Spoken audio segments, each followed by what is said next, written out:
Far from the buzz of Toronto's bustling streets and city lights, there exists a Canadian tradition that speaks to the soul: cottage culture.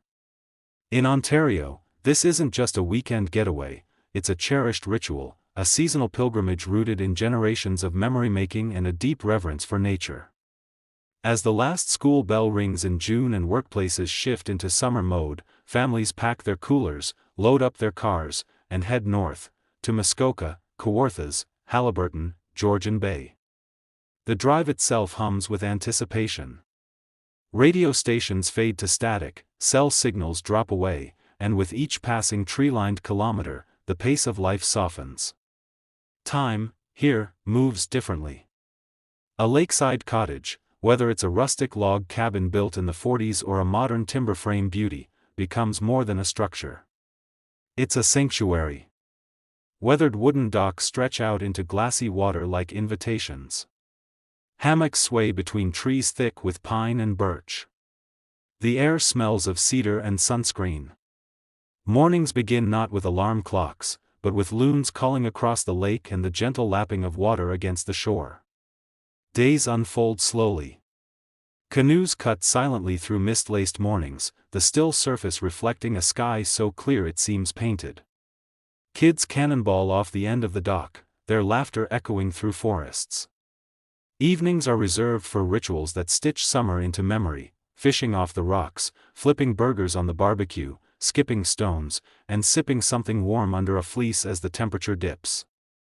There's always a bonfire, always.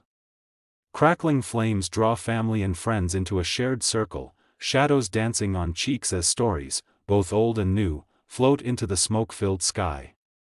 But it's at night that cottage life reveals its quiet majesty. Without city lights to compete, the stars explode overhead, constellations clear enough to name, shooting stars frequent enough to wish upon. The Milky Way spills across the sky like a secret revealed. It's a time for reflection, for gratitude, for letting the hush of the wilderness settle into your bones. Cottage culture in Ontario isn't only about leisure, it's deeply emotional. It's where first kisses happen on canoe rides, where grandparents teach grandkids how to bait a hook, where the simple act of chopping wood feels like meditation.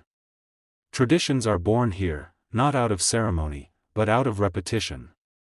The same cabin, the same lake, year after year. Neighbors become like family. The corner store clerk remembers your name, the chipmunk on the deck no longer flinches.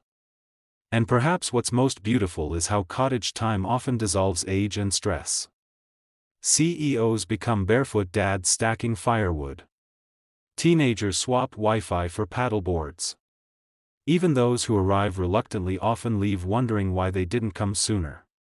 Ontario's cottage culture captures the spirit of Canadian summers, unhurried, open-hearted, and deeply attuned to the land.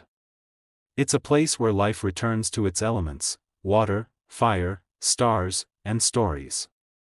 And for many, it's the truest definition of home, even if only for a few fleeting months each year.